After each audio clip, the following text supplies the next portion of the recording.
और अत्यंत निद्रा, ये सोने के सुख में नहीं जीवन बर्बाद करना चाहिए। एक नियत समय रखो सोने का, अभ्यास कर लोगे बिल्कुल बिना अलार्म बजे आपकी नींद खत्म हो जाएगी।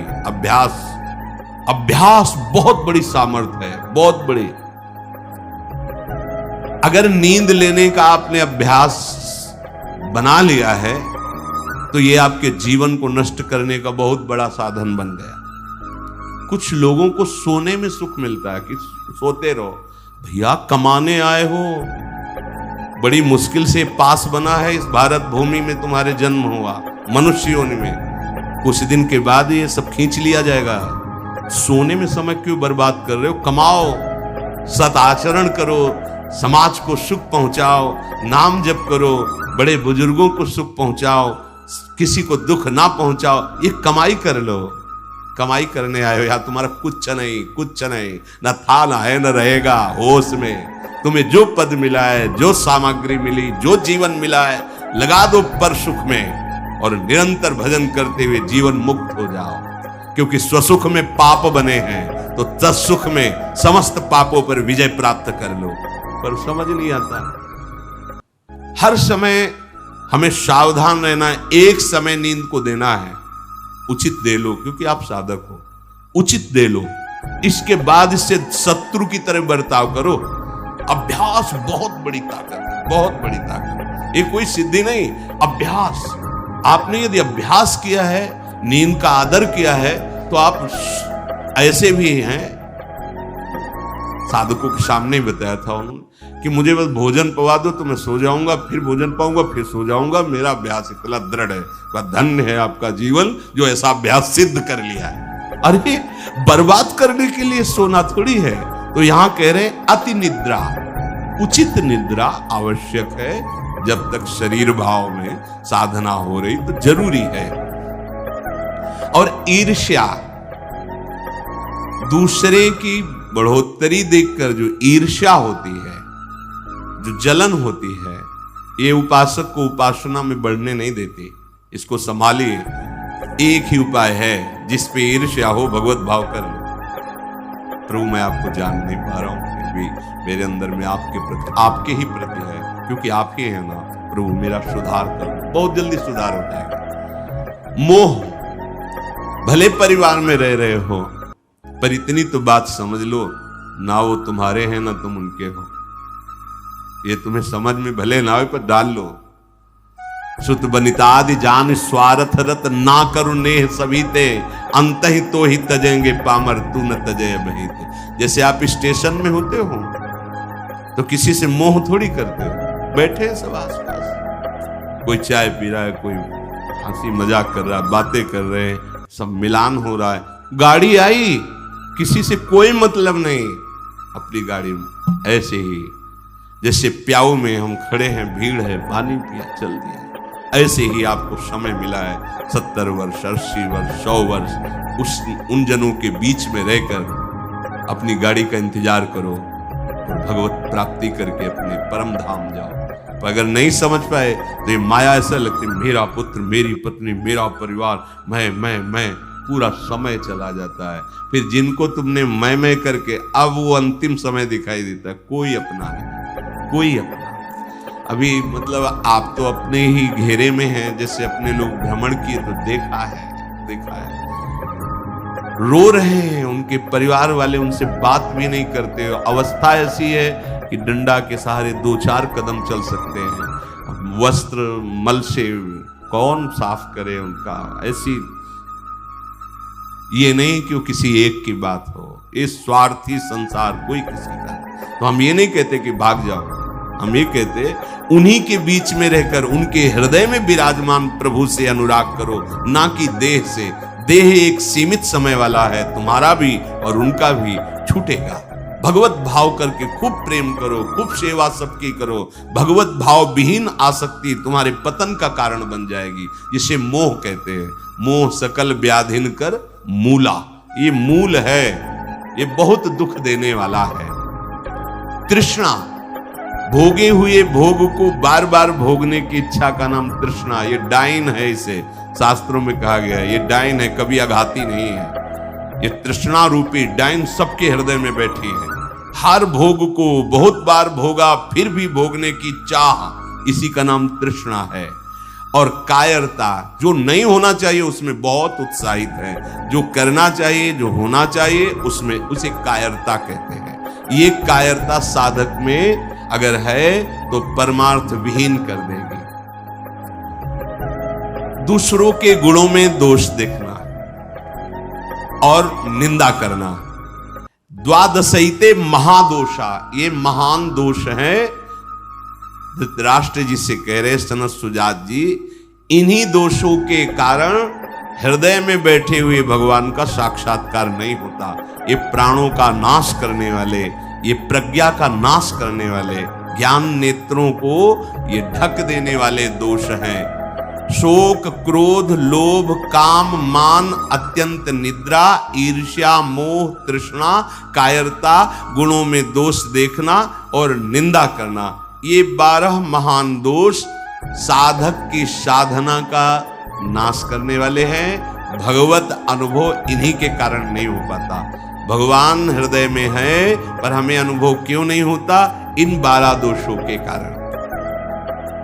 राजेंद्र, जो लोलुप पुरुष, क्रूर कर्म करने वाला, कठोर वाणी बोलने वाला, कृपण स्वभाव वाला, मन ही मन दूसरों के प्रति जलने वाला और अपनी प्रशंसा करने वाला है, वो निश्चय ही भगवत मार्ग में नहीं चल पाता है, भगवत मार्ग का वर्ण नहीं कर पाता है। जो संभोग में मन लगाने वाला, हृदय में विषमता रखने वाला, अत्यंत अभिमानी स्वभाव वाला, दान दे करके जलन करने वाला, मैंने क्यों दे दिया, दान देकर जलन करने वाला, आत्म श्लाघा करने वाला और असमर्थ होकर अपनी बड़ाई, लंबी लंबी बातें करने वाला, ऐसा पुरुष भी परमार्थ पर चलने की योग्यता खो देता है।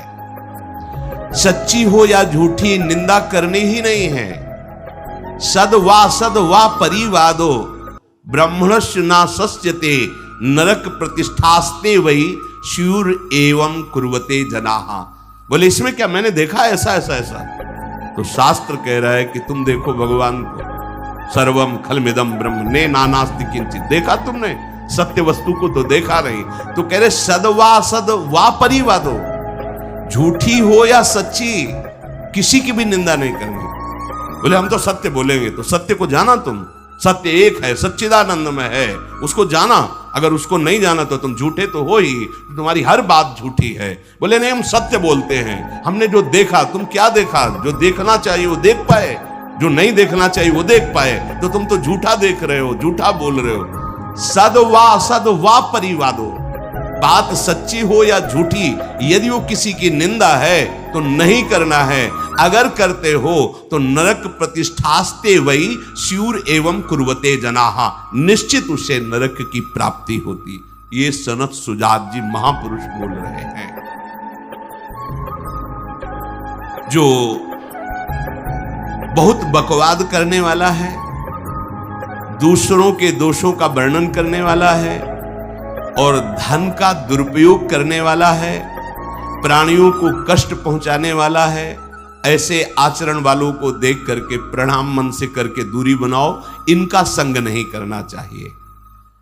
इसलिए वो धन्य है जो सब प्रकार की कुचेष्टाओं का त्याग करके एकांत मन से भगवान श्री हरि की उपासना करते हैं। ना किसी से स्तुति, ना किसी से निंदा, ना किसी से राग, ना किसी से द्वेष।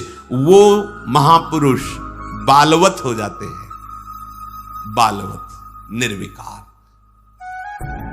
ब्रह्म का साक्षात्कार करके बालवत चेष्टा के द्वारा जीवन व्यतीत करते हैं। वेदों में इसी स्थिति को जीवन मुक्त अवस्था कहते हैं। हे राजन, सच्चिदानंद परब्रह्म की प्राप्ति ही इस जीवन का परम लक्ष्य है। जो इस लक्ष्य को निश्चित करके, जो बताए हुए दोष हैं उनका त्याग करके, असाधनों का त्याग करके साधन में स्थित रहता है, निश्चित उसका स्वभाव बालवत। बड़े बड़े महापुरुषों को देख, एकदम निर्विकार, बालवत चेष्टा, बोधवान होते हुए भी अबोधवत चेष्टा। जैसे बच्चा न किसी से राग न किसी से द्वेष, खेल रहे स्वाभाविक। जीवन मुक्त महापुरुष कर्ता और भोक्ता भाव से रहित होते हैं, कोई भी दोष उनका स्पर्श नहीं करता, वो जगत मंगल करते हैं। वही स्थिति अपने को प्राप्त करने का समय दिया गया है। बहुत सावधान, बड़ा झूठा खेल फंसा के हमारे समय को नष्ट किया जा रहा है। बस फंसा के हमारे समय को, चतुरता यही है कि आप अपने समय को बचा लें। कैसे? रामय भजय ते चतुर नर, जो प्रभु का स्मरण कर रहे, नाम जप कर रहे, धन्य है उनका जीवन। और यही जीवन धन्य होने के लिए हमें अवसर मिला है। चूको मत, लक्ष्य को रखो दृढ़। एक क्षण भी कभी सुख नहीं मिला जिसे सुख कहते हैं। किसी भी योनि में, किसी भी लोक में जब आप राधा राधा राधा एक एक वृत्ति लगी हुई, उस समय जो परमानंद उठता है वो किसी लोक में नहीं है, कहीं भी नहीं। विश्वास कीजिए, केवल भटकना है, केवल समय बर्बाद करना है, केवल निराशा हाथ लगनी है। अब ये समझ में आ रहा है, अभी तो समझ में आ रहे हैं, लेकिन जब भोगाकर्षण और भोग समीप होते हैं, उनकी ऐसी आकर्षणमयी वृत्ति है कि हम भूल जाते हैं क्या करने जा रहे हैं, क्या कर रहे हैं, क्या करना है, भूल जाते हैं। भूलना ही मृत्यु है, विस्मृति ही मृत्यु है, स्मृति ही अमरत्व है। अगर स्मृति चल रही है, आपकी स्मृति जागृत है, तो कोई भी भोग आपको सुखद नहीं लगेगा, है ही नहीं सुखद। मान लीजिए है ही नहीं सुखद। क्लेश, अशांति, पश्चाताप, चिंता, दुख, तृष्णा, ये सब एक साथ हृदय को जलाती है। पर अभी शीतलता नहीं मिली भगवत चरणारविंद की, इसलिए इसी जलन को शीतलता समझते हैं। जब गांव में गुड़ बनाया जाता है तो उसके ऊपर फेन निकलता है, उसको जब बच्चे चाटते हैं ना तो आनंदित होकर नाचते हैं, मीठा है, अच्छा है। अगर उनको रबड़ी मिल जाए फिर उसको कहा जाए तो नहीं। ये जो भगवदानंद का अनुभव करने वाला मन बुद्धि है, वो एक है। हरि बिनु छिन न कहो सुख पायो, बैठा लो हृदय में।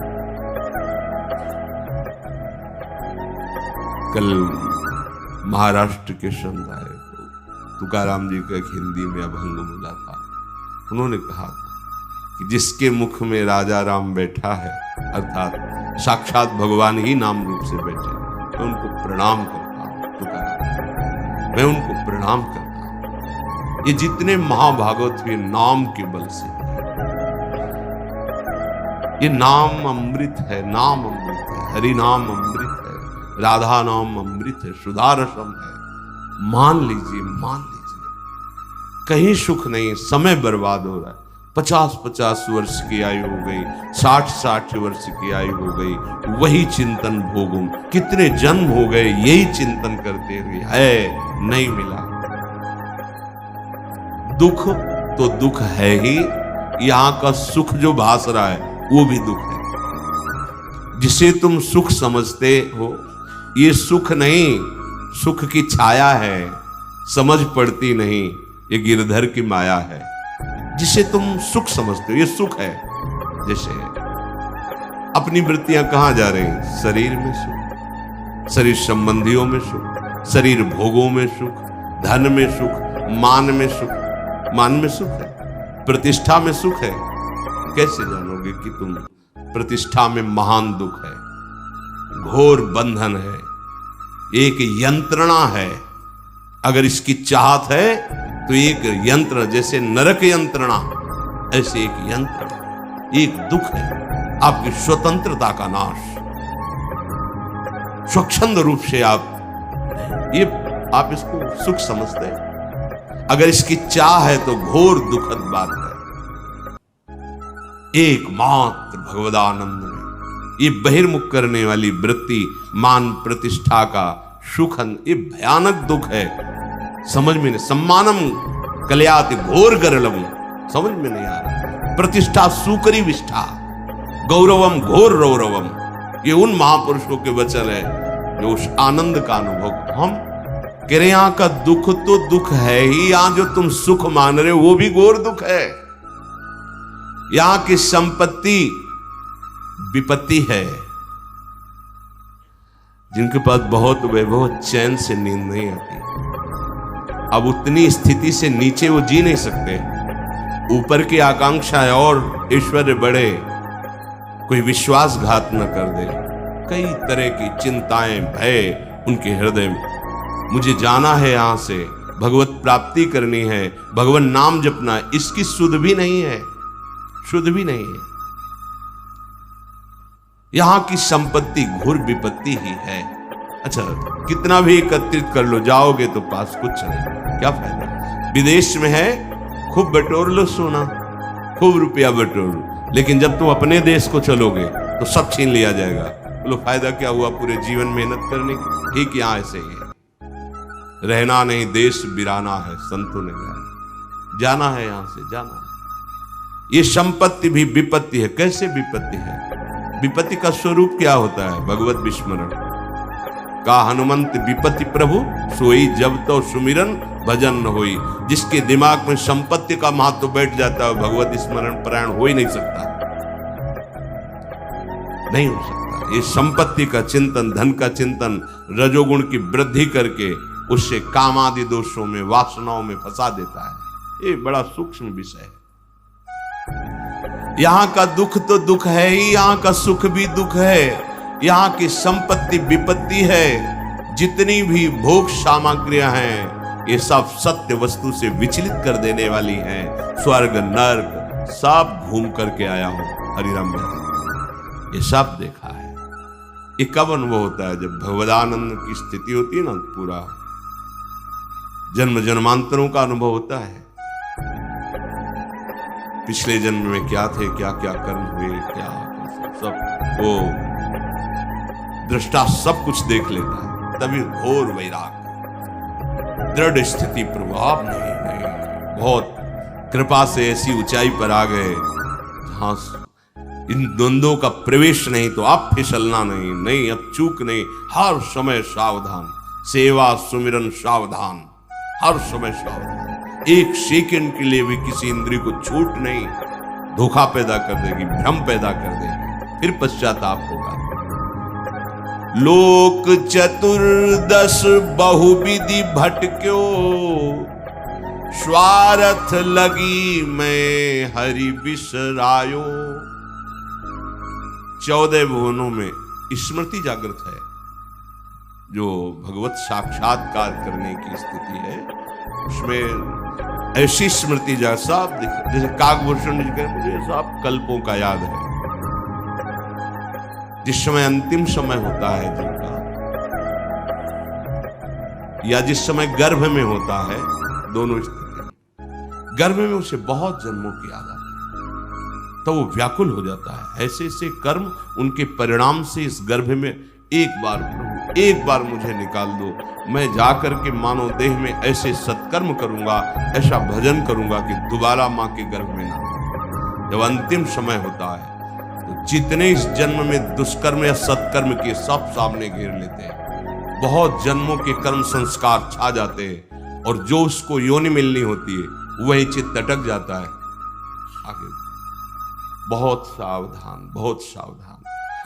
कह रहे हरिराम व्यास जी, 14 लोकों में घूम कर, मेरी स्मृति इस समय जागृत, 14 लोकों में घूमा हूं। हर जगह सुख भोग की लालसा में हरि का विस्मरण ही होता रहा। हरि का स्मरण कब होता है? अखंड, जब लौकिक सुखों की, भोगों की चाह खत्म हो जाती है। होगी कैसे? भगवान नाम जप से। हरि का विस्मरण कब होता है? जब किसी भी भोग में महत्व करके भोग रहे होगे, उस समय हरि, और अगर हरि स्मरण है तो उसमें सुख नहीं मिल सकता, क्योंकि सत्य प्रकाश तुम्हारे साथ है। इसीलिए बड़े भाग्यशाली जन हैं, रात दिन नाम का पहरा बैठा लिए। रात दिन उठे बैठे, चले फिरे, खाए पिए, सब क्रियाएं हो रही, पर भगवत स्मरण पर बड़े महाभाग्यशाली। ये जो लोग कहते हैं ना, अरे नाम में रुचि नहीं हो रही, नाम चल नहीं रहा, ये सिद्ध तो नहीं हो गया ना। रुचि तो भोगों में है, अब नाम अरुचि पैदा करेगा भोगों में, फिर नाम में जब रुचि आएगी तो नामी का रूप झलकेगा। धैर्य पूर्वक जपिए। 14 भुवनों में घूम आया, इसी स्वार्थ ने सुख भोग की लालसा ने हरि विस्मरण कराया। हरि विसरायो। करोड़ों ऐसे अपराध किए जन्म जन्मांतरों में, जिन्हें ब्रह्म हत्या कहते हैं, पंच महापाप कहे गए हैं। कैसी बुद्धि मलिन हो गई है कि इन पंच महापापों को हम मनोरंजन समझते हैं, सुख का साधन समझते हैं। मदिरा पीना, पर स्त्री गमन करना, द्वित कीड़ा, हिंसा, स्वर्ण चोरी, ये 5 महापाप है। बोले हम तो हिंसा नहीं करते, अगर मांस खाते हो तो हिंसक भी हो, वही दंड मिलेगा जो हिंसा करने वाले को मिला है। वैसे जैसे कोई गौ हत्या करता है और आप मांस खाते हैं, तो बिल्कुल वही हत्या आपको प्रताड़ित करेगी, आपको जलाएगी, आपका नाश करेगी। कोटि गाय ब्राह्मण मारे को ताप पाप उपजाए। ब्रह्म हत्या जैसा पाप लगता है। देखो कैसी मलिनता है। इसको हम आनंद समझते हैं, मनोरंजन समझते हैं। यह है भारी विपत्ति संपत्ति की। बहुत बहुत